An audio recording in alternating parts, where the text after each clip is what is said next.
In this video, I'm going to show you how to map out a song structure with Song Map, how you can create a lead sheet and a click track to go with it. So we'll begin by adding a preset from the preset library. We'll choose Song Map, and I'm going to choose a YouTube video. I'm going to search for Billie Jean because I think everybody pretty much knows that. So this is going to load the video over here. We have playback controls down here. We have a big plus button for adding a bar marker. We have a flag where you can add something if there's a fill or something you want to come back to later. And here we have a toggle button that will toggle whatever bar we are in from a bar to a section.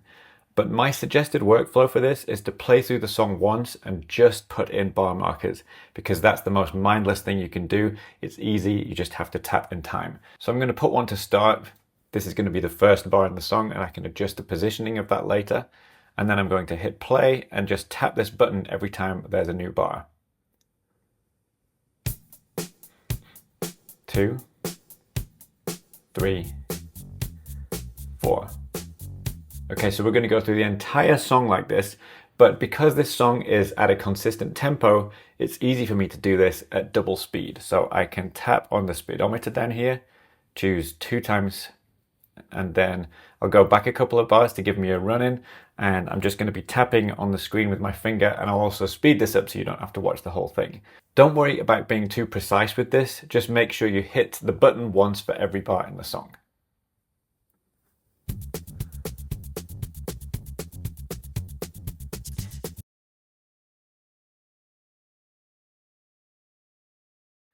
Okay, so we've made it all the way through the song. It's a 5-minute song, so it took me 2.5 minutes to put all of those bar markers in. And you can see here that they are pretty evenly spaced. There are no big holes in there, which is good. On the right-hand side here, you can see the duration of each of these bars. So 2.06 seconds for that one, 2.06 seconds for that one, 2.05 seconds for that one. So those discrepancies are just my accuracy. But if you saw, for example, 4 seconds in here, you would know that you'd missed a bar probably. What we want to do now is add in sections, and there are multiple different approaches to this. This button down here will convert whichever bar you are on. So let's go to bar 4, for example. If I tap this button, it's going to convert bar 4 into the start of a new section. So tap it, now it's section 2, bar 1. And we can tap it again to undo that. So this doesn't move the location of that bar, it just changes it into a section start. And that means you can, if you want, just listen through to the song again. And when you hear that a new section has started, just tap this button anytime you're in that bar and it will convert it to a section. So I'll begin by doing that.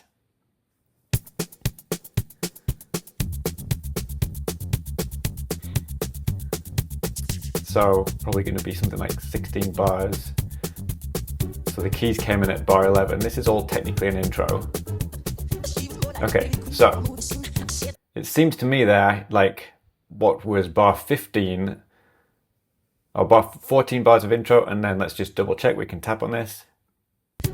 Okay, yeah, so that's the start of the verse. So to turn this into a verse, just tap on the label here. It will bring up the options for your labels. I'm going to choose verse, and you can add your own in that menu if there's something that you want. And you can also change the colors, and you can add some details here. So the section details could be the first line of the lyric from that verse, if that's helpful to you, or it could be where you're playing on the kit, you know, maybe groove on the hi-hat, whatever you like here. I'm going to say the whole song's groove on hi-hat, but let's just put that so you can see where this shows up. You'll see in here that it shows up underneath the verse. So we've got verse, groove on hi-hat. Back here, this is all intro. So let's tap on this section and choose intro for this.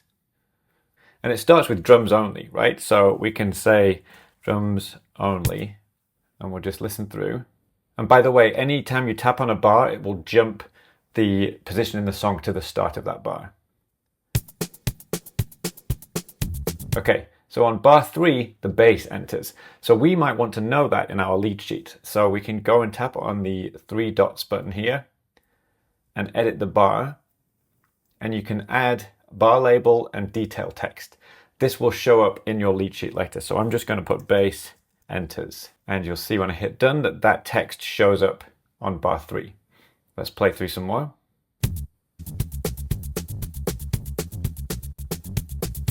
Okay, so the keys enter on bar 11. So again, we'll tap on the three dots, we'll go to edit the bar, and this time I'll put keys, enter. So you get the idea. We can put little markers and text notes about what's happening in the song as we move through. So the keys enter for 4 bars, and then we get to the verse.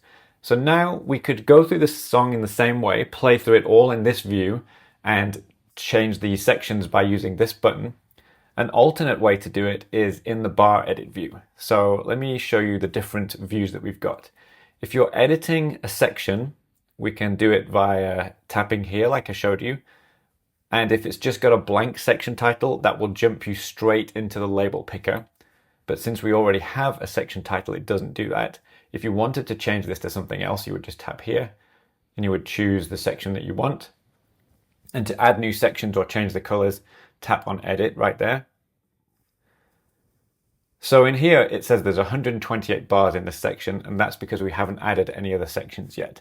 But I can jump into any of these bars. So let's say we probably know the verse is going to be 8 or 16 bars. So let's go and listen to what's happening at bar 8. I'll jump into it here. So that's still part of the verse. So let's go to bar 9. Okay, bar 10. When we're in bar edit view here, we can see the section that this is part of and the bar number that we're on. Tapping on here allows us to edit the section or jump to a different section. And we can add labels for the bar. And if the time signature for this bar differs from other ones, we can change it here.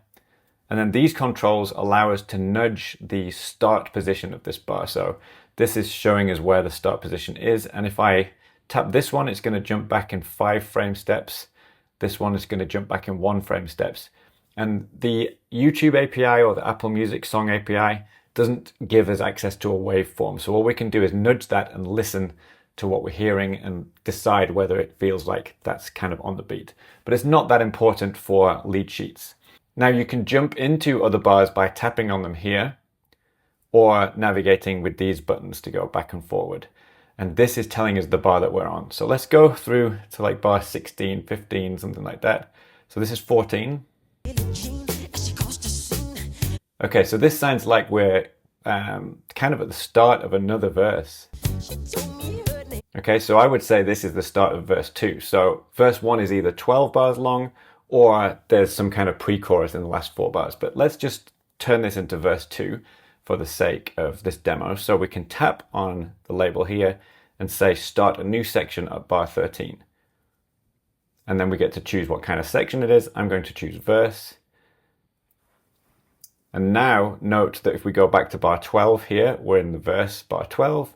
We go to bar 1, this is verse 2. It automatically gives it the number 2 because this is the second time a verse appears. So now we want to jump forward. It's going to be at least 8 bars. We want to find where the chorus starts. Let's see if bar 9 sounds like the start of the chorus. Okay, so that's like the pre-chorus. So let's just assume it's going to be another 12 bars. Okay. Okay, so bar 17 here is the start of the chorus. So we'll tap on the bar, we'll say start a new section, and we'll call it the chorus. So how you label these sections is up to you, but this is how you go through the song very easily and find where the sections start and then give them labels. So I'm going to jump through 8 bars.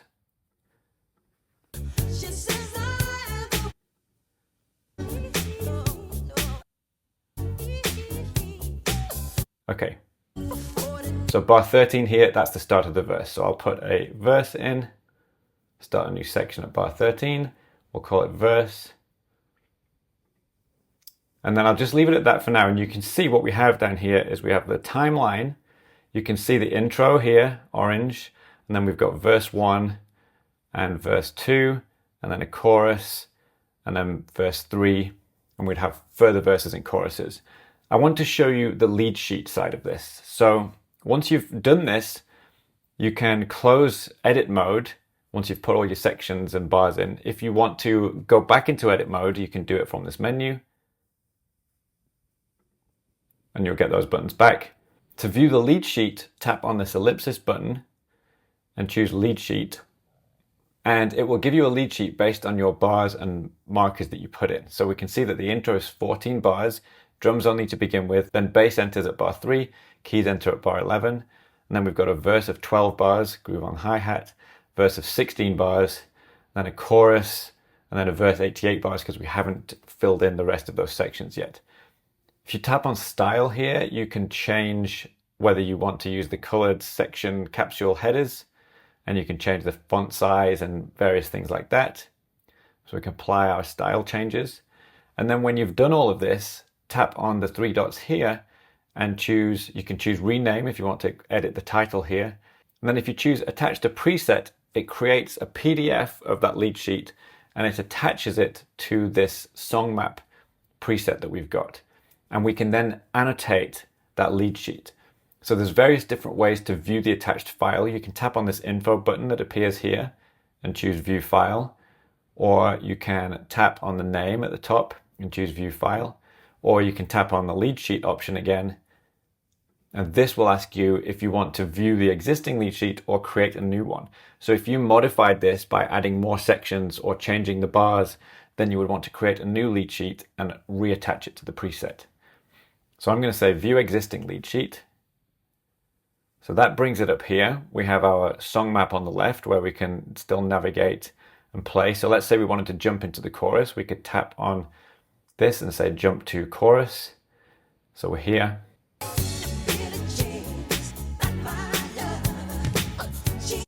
So if we wanted to annotate this lead sheet, you can tap on the pencil here if you're on iPhone or iPad.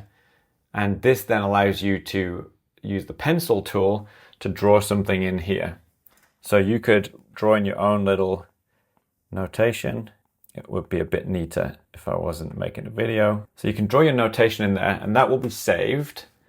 So I'm going to hit done and we'll see that those hand notations appear on our PDF and you can go back and edit those and erase them later or add other ones. So that's our basic lead sheet. And then when you've marked the song up like this and you now know the structure and you have your annotated lead sheet, you can create a click track. So you will tap on this button and choose create click. And that gives you options for a click preset, which is a single preset in your presets library, one tempo, one time signature, and it will attach your annotated lead sheet to that click track. Or if the song has different time signatures and tempos in it, or you want a cue track that cues you through the different sections of the song, you can choose create cue track playlist. So they serve different purposes. The single one is create click preset is simple and good to use in a set list if you've got lots of different songs and you just want a one click for each song with that lead sheet shown on the side. Or the cue track playlist is good if you want voice cues going into the different sections or there are different tempos or time signatures. So I'll create this one just to show you how it looks. It loads up a playlist that is called Billie Jean. You can see we have the lead sheet available at the top, so I can tap on this info and view the file. There's our lead sheet. And then we've got clicks for these different sections. Intro. So it's going to play this for 14 reps. And then when it gets to bar 13, it's going to say verse, ready, and cue you into the verse. And you may want a count off for this because if you hit play on this, it announces that first item after it's started. So that can be a little tricky. And also if you need to come in with the drums right on the one, you might not want to have to hit play and then miss a bar. So you could either add an extra bar to this and make it 15 reps, or you could tap up here and choose playlist count in and set that to 1 bar or 2 beats. If I do 2 beats, it's going to go 1, 2, and then come into this. 1, 2.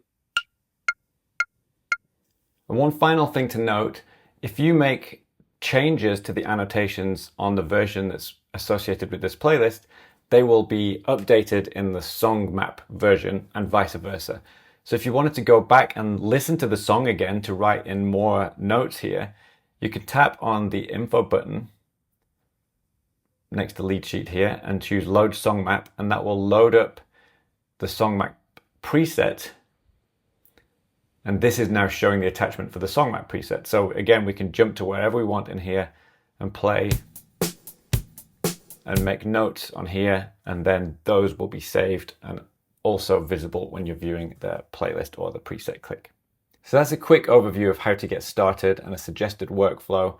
There's more to this, and I might put together a mini course at some point that dives into the deeper features. And if you're interested in that, you can join the community in the main menu. Just go to the practice room here and join the community, and you can ask questions about the app in there. And if I create a mini course about the song map functionality, that's going to be where you'll find it.